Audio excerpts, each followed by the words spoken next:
In 2024, we are seeing the beginnings of our upgrading of the water and sewer systems. So already Greenville Water has replaced all of the hydrants in town, and that hydrant work cost about $960,000. Now the great thing about that is that the town of Pelzer is not paying for it because we sold the water system to Greenville Water, and that is being funded mostly by a large federal grant.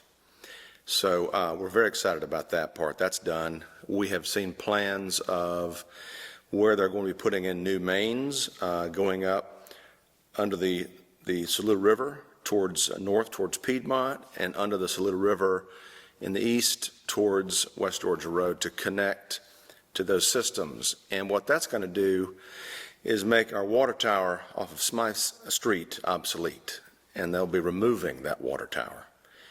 That is supposed to happen sometime next year. So the work has started, and REWA owns the sewer system, and they're going to start digging, upgrading parts of their system next month, is what I'm told. So that's the biggest thing, is this upgrading of our water and sewer systems. When we sold those systems, water rates, their water bill dropped by, on average, 30%. And we replaced that income to the town with business licenses for the first time, which our adjacent towns have already had for many years. I think next year is the year for construction in many ways, because they're going to start tearing up all of our roads that they need to tear up to replace these old water lines that are on average 75 years old. And they are relocating many of the sewer lines. Back in the day, they put sewer lines in some of the backyards of our citizens, and they're going to be moving all of those to the front in the streets for better access. So there's going to be a lot of digging and a lot of folks inconvenienced, but it's only for a temporary amount of time. And it's for a very good reason, and we're not paying for any of it. So you can't beat that. Now, the second big thing, of course, is the announcement of Courtney Park, which is a residential neighborhood planned right off of Courtney Street within our town limits. And the trees have already been cleared, and they recently got approval from DHEC so they can start the grading work, which we do expect to happen in the first part of next year, from what I've been told. And there's going to be, there's a plan for 133 residential units, 125 single-family homes. That's big. That's going to be a major, major change for Pelzer. And then I would say the third. That's the first major housing development in Pelzer since when? Since the 1890s, when they built the Upper Mill Village.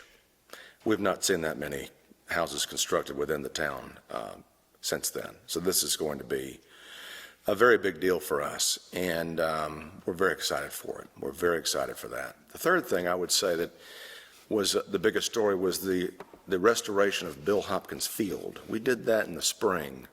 That's made a big difference. The second the infield was restored, the very next day kids were out there playing ball.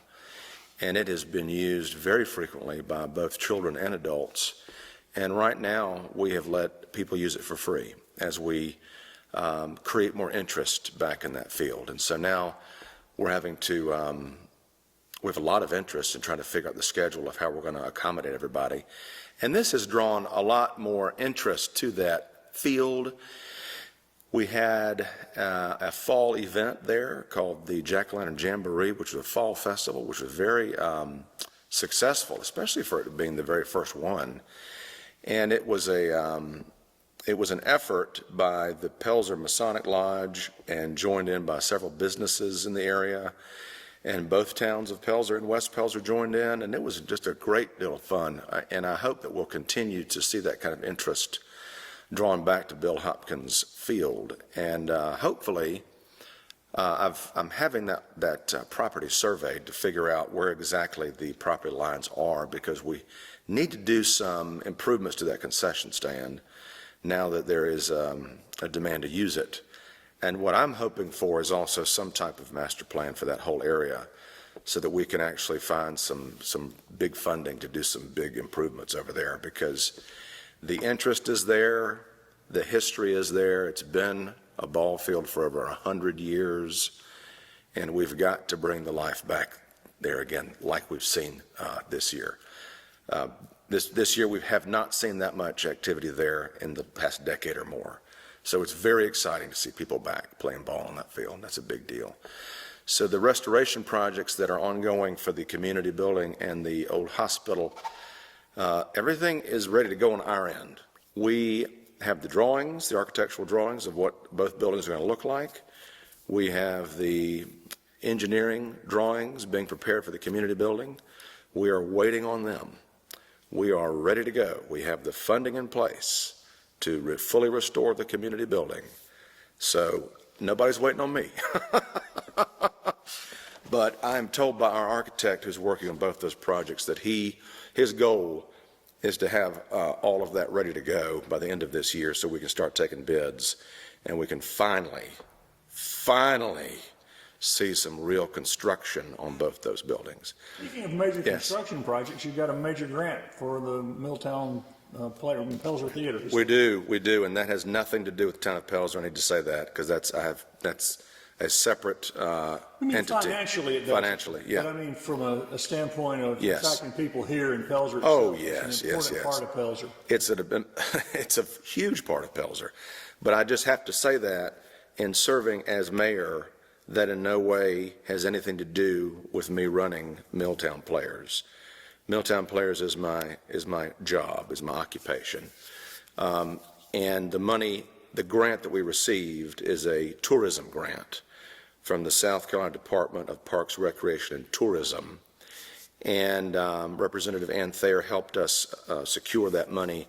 It is to do a major renovation project within this historic building, which has been a very important part of Pelzer, like you said, for over 100 years.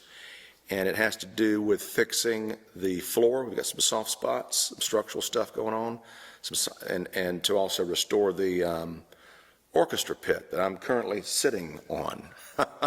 This will be a hole. And also to upgrade the seating, because the seating upstairs is wooden and very uncomfortable, very small, and it is over 100 years old, and it's broken and they're falling apart. And these seats were put in the early 80s, and of course they're not from the 80s, they're even older than that, but they're also wooden with a little bit of padding. But many of our patrons have said that they love to see our shows, but their backs can't take these old seats, and so it's come to a point where we've got to do something about it. So we've got a big grant to help us fund this massive project. It's going to involve aisle lighting and safety features like railings, and we're going to have to raise some money to make up the difference. We've got a lot of funding coming in, but it doesn't cover it all, and this all goes to this building, all of it. So it doesn't come to our organization, it comes to this building. We've got about 1,400 people living in this town, and I counted it up before I came over here. In 2024, we will have had 25,000 people come to Pelzer to see a show within this calendar year, 2024. That is kind of unheard of for a small community theater in South Carolina. It's the county's largest theater. I mean, it is. Bringing most people in, right? In terms of attendance, it is by far. Anderson County is blessed to have several community theaters. Not all counties in South Carolina even have one. So there is a strong arts culture that continues to grow in Anderson County, and we're proud to be a part of Anderson County. We love being right where we are. We can't imagine being anywhere else. This is our home, this is our identity, and the fact that we continue to bring in that many people and support what we're doing here with the cheapest tickets also, anywhere. It's amazing that we're able to keep our ticket prices as affordable as we do. If these folks who are coming to see shows here, most people are not coming from anywhere locally. They're coming from 30 minutes away. So these are all tourists who come here and then spend their money here at our local restaurants and gas stations, etc. So it absolutely brings in outside visitors who then spend their money here, and then we get money back to the town through hospitality funds at our local restaurants, et cetera. So it's very important. Being here for 10 years now and bringing in so many people, it does affect everything we do here. Most people outside of Pelzer now know Pelzer because of Milltown players, which is I'm very proud of. You know, it's a very positive thing, and people love coming here. Our audiences are very special. They're better than any audiences I've ever known. There's just something wonderful about the community, and people just love coming here to see our shows, and they love the building, they love the town. So I'm hoping that it continues to draw interest in Pelzer for future businesses and future new neighbors who want to come move here. We had our new barbershop open about a year ago, right down here in the strip mall. There's so few spaces for businesses in Pelzer, you know, very few. So when even one opens, it's a big deal for us. And a pet grooming business also opened right down there near them. And then what is supposed to open this month, if everything goes according to plan, is something that's been in the works for several years now at the old Fearson's drugstore on the corner of Courtney and Lebby here. The Walters sisters have a company, a coffee company called Cryptid Coffee, and they and their family have been restoring the old drugstore and keeping it up to historic standards. And it is almost ready to go. It is almost ready to open. And I have been inside and I have tasted their lattes, and they're delicious. And I cannot wait. It's going to have food. It's going to be a restaurant as well one day, and hopefully one day they'll offer beer and wine. And so all these, you know, the 25,000 people who are coming here a year can go somewhere to eat in town, or go there after the show and have a glass of wine. And there's this beautiful second-story giant room that they're going to have available for things like meetings and parties and gatherings. And so I could see cast parties and all sorts of events that we could work with them on. And they're just right down there in walking distance. And they're going to serve breakfast. Oh boy, can't wait for that. I said, you better watch out. I'm going to walk down here every day. Every day I'll be here for breakfast. Well, the things I'm looking forward to are we're getting 31 new street lights on our state roads. That's coming. That was delayed by the hurricane. I am, of course, looking forward to all of this construction that's going to happen. We've been doing a lot of talking, a lot of promising, but folks aren't impressed until they can actually see it, until you see the tangible changes.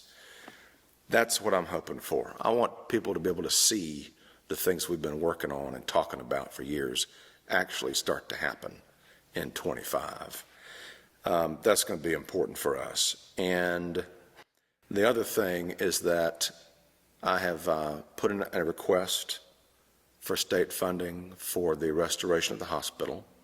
I tried that this past year and it was not approved, but I have good confidence that it will have a better chance of getting approved this time around. Because if you've heard about all of the state earmarks and appropriations that have been given out to many of the municipalities in Anderson County, we're all for that. We're all excited for them. But Pelzer has not received any, and it's time. So I think it's going to be our time. And also they are going to introduce a zero millage bill in the General Assembly at some point this new session, so that towns like us who are affected by Act 388 and aren't allowed to have taxes because we didn't have it to start with, I believe my understanding is that this bill will allow places like that, and also newly incorporated towns. If Piedmont ever wanted to incorporate, then they would have the ability to have taxes, and it would be limited and regulated to some extent. But it's an open door, because what many folks still don't realize is that the town of Pelzer has no municipal taxes, and we're not allowed to, whereas West Pelzer does, Williamston does, most towns do. And a town that our size, we could benefit from that if we ever want to have our own police department or a municipal court. if we ever want to get to that next level, we're going to have to look at that. Our funding is enough to do what we're doing if we just want status quo.